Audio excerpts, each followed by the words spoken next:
So hello everyone, welcome back to my channel. Today we're going to discuss about one of the iterative polynomial function technique in numerical methods, which is the Bairstow's method.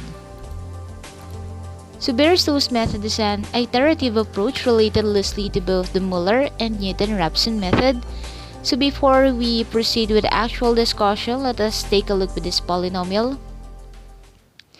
So you have your x plus 1 times x minus 4 times x minus 5 times x plus 3 times x minus 2. So if we will try to divide this polynomial by a factor which is not a root of this equation, for example, I will divide this equation by x plus 6. So after division, we will come up with a quotient with a power of 4 and of course a remainder would result.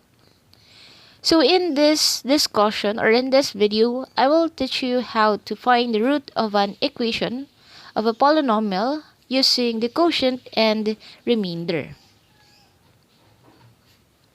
Now how to use the Bairstow's method. So we have here steps. First one is to guess a value for the root x is equal to t. So of course, at first we don't know the value or we don't know where to start, so we will just set a guess or an assumption for the root of the equation. So x is equal to t. Then we'll have to divide the polynomial by the factor x minus t and determine whether there is a remainder. So if there is no remainder, the guess was perfect and the root is equal to t. If there is a remainder, the guess can be systematically adjusted and the procedure repeated until the remainder disappears and a root is located. So after this is accomplished, the entire procedure can be repeated for the quotient to locate another root. So given the general polynomial, a sub 0 plus a sub 1 x plus a sub 2 x squared plus so and so forth until a sub n x raised to n. So this can be divided by the factor x minus t to yield the second polynomial that is one order lower. So for example, a while ago, we have 5 factors that will be multiplied, so it will come up with a polynomial with x raised to 5 as the highest. And if we will divide it by a factor of first degree, so we will have a polynomial with power of 4 as the highest power. So it is one order lower. So the resulting equation will be b sub 1 plus b sub 2x plus b sub 3x squared so and so forth until b sub n x raised to n minus 1. With a remainder r is equal to b sub 0, where the coefficients can be calculated by the recurrence relationship. B sub n is equal to a sub n. B sub I is equal to a sub I plus b sub I plus 1 times t, for I is equal to n minus 1 to 0. Note that if t were a root of the original polynomial, the remainder b sub 0 would equal to 0. So to permit the evaluation of complex roots, Bairstow's method divides the polynomial by a quadratic factor x squared minus rx minus s. So this Bairstow's method can also be used to find a complex root. Okay? So if this is done to the general polynomial equation a while ago, the result is a new polynomial, b sub 2 plus b sub 3x plus so and so forth until b sub n minus 1 x raised to n minus 3 plus b sub n x raised to n minus 2. With a remainder, r is equal to b sub 1 times x minus r plus b sub 0. So as with normal synthetic division, a simple recurrence relationship can be used to perform the division by the quadratic factor. So our b sub n is equal to a sub n. B sub n minus 1 is equal to a sub n minus 1 plus r b sub n. And our b sub I is equal to a sub I plus r b sub I plus 1 plus s b sub I plus 2. For I is equal to n minus 2 to 0.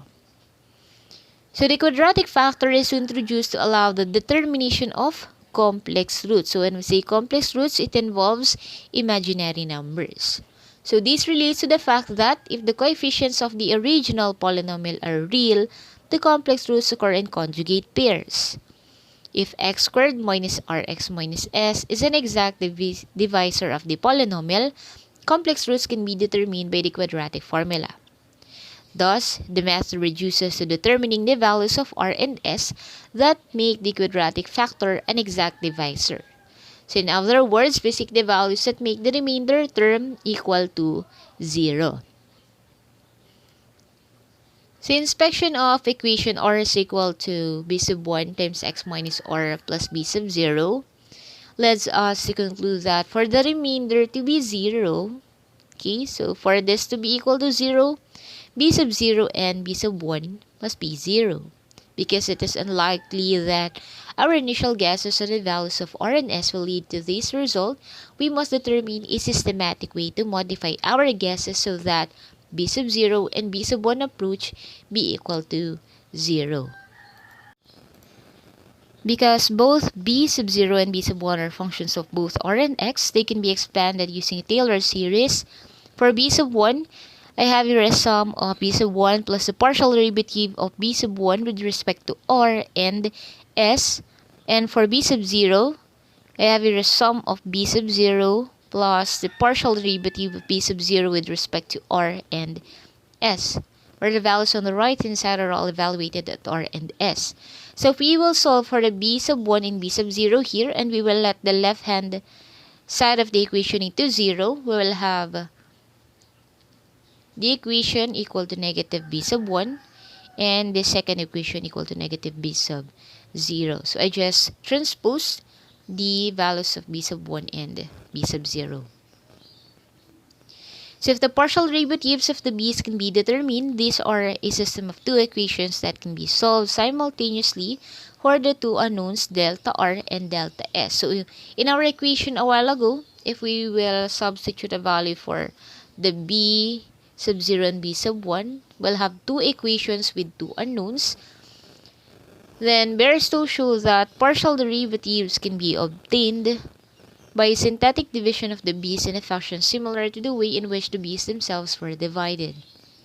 So our c sub n is equal to b sub n, c sub n minus 1 is equal to b sub n minus 1 plus r c sub n, and c sub I is equal to b sub I plus r c sub I plus 1 plus s c sub I plus 2 for I is equal to n minus 2 to 1, where the partial derivative of b sub 0 with respect to r is equal to c sub 1, partial derivative of b sub 0 with respect to s is equal to c2, and the partial derivative of b sub 1 with respect to s is equal to c sub 3.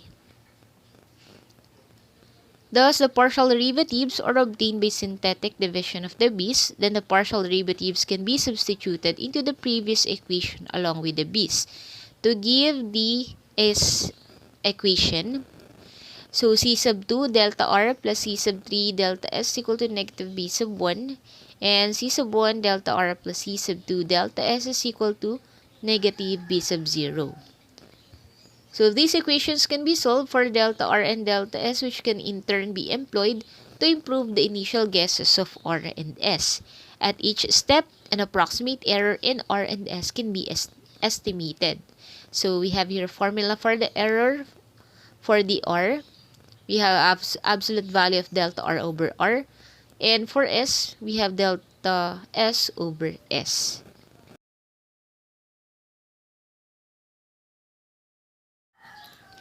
When both of these error estimates fall below a pre-specified stepping criterion E sub s, the values of the roots can be determined by this equation or formula.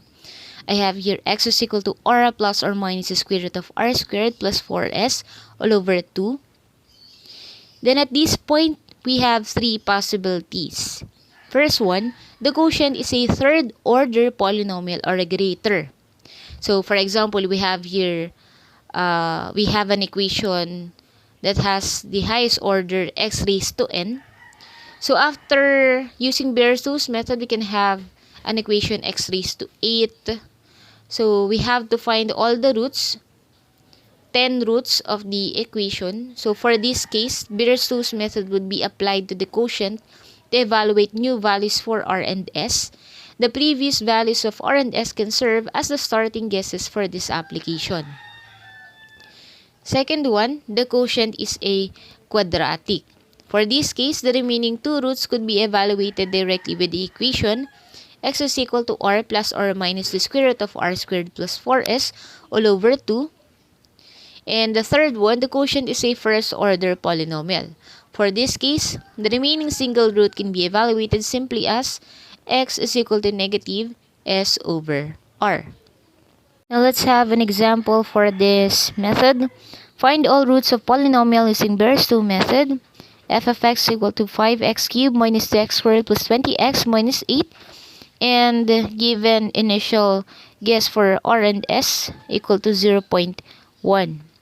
So since I have here an equation with an order 3, we have to find 3 roots of the equation. So first, let us get the coefficient of this equation. You have a sub 3 equal to 5, a sub 2 negative 2, a sub 1 equal to 20, and a sub 0 equal to negative 8. Then our b sub 3 equal to a sub 3 equal to 5. B sub 2 is equal to a sub 2 plus rb sub 3. Let's just substitute the given. That's equal to negative 2 plus 0.1 times 5 equal to negative 1.5.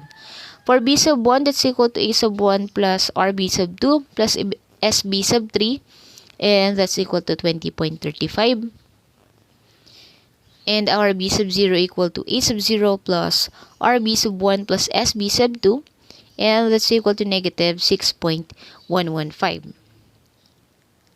Next, for c sub 3, so that's equal to b sub 3 equal to 5. Our c sub 2 is equal to b sub 2 plus rc sub 3 and equal to negative 1. Our c sub 1 is equal to b sub 1 plus rc sub 2 plus sc sub 3, and that's equal to 20.75. Now you can see the pattern also for the b sub 3 to b sub 0 a while ago. We have your b sub 3, b sub 2, b sub 1, rc sub 3, rc sub 2, sc sub 3. So you can just memorize the pattern for easy calculation. Now the simultaneous equations for delta r and delta s, we will substitute the values that we have got. So c sub 2 delta r plus c sub 3 delta s, and c sub 1 delta r plus c sub 2 delta s. So let's just substitute the values of c sub 1 up to c sub 3. We'll have negative 1 times delta r plus 5 delta s equal to negative 20.35. Our second equation will be 20.75 delta r plus negative delta s equal to negative 6.115. Now let's solve for delta r and delta s. We can use mode 5.1 in our scientific calculator. And we'll have a value of delta r equal to negative 0.0999513 and delta s equal to negative 4.0501. So the new r and s will be r is equal to r plus delta r. Okay, so our r a while ago is 0.1, our initial guess for r. Then we'll have to add the delta r that we have solved. Okay, so we'll have 0.1995134. For our s, so almost the same formula, s plus delta s, so equal to 0.1 plus the value of delta s, so negative 3.950097. So the approximate error in r and s, so for error of r, we have delta r over r, we have 49.88%, and for delta s, we have 102.53%. So we need to repeat the process until both of these error estimates fall below a pre-specified stopping criterion, or until you are satisfied. So for example, after 7th iteration, e sub r and e sub s equal to 0, and r is equal to negative 4.72 times 10 raised to negative 17, and s is equal to negative 4. We can solve the root by using the formula x is equal to r plus or minus the square root of r squared plus 4s over 2. Since r is very small, okay, so r is equal to negative 4.72 times 10 raised to negative 17, we can let this as equal to 0 because this approximately equal to 0. Thus, x is equal to plus or minus, so this will be 0, this will be 0, so 4 times negative 4 or negative 16, and that is negative 16, that's 4i over 2, or x is equal to plus or minus 2i. This is equivalent to a factor x squared plus 4. So x minus 2i and x plus 2i. So that's x squared plus 4. Now to solve for the third root, let us divide the original equation into x squared plus 4. So 5x cubed minus 2x squared plus 20x minus 8 over x squared plus 4. So this will be equal to 5x minus 2. Using the long method, or if you want to use a synthetic division, you can go ahead. But the same answer would result, that is 5x minus 2. Therefore, the third root is equal to 5x minus 2 equal to 0. X is equal to 2/5.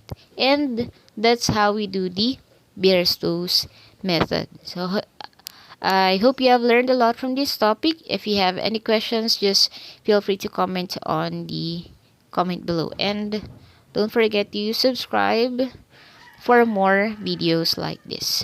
Thank you.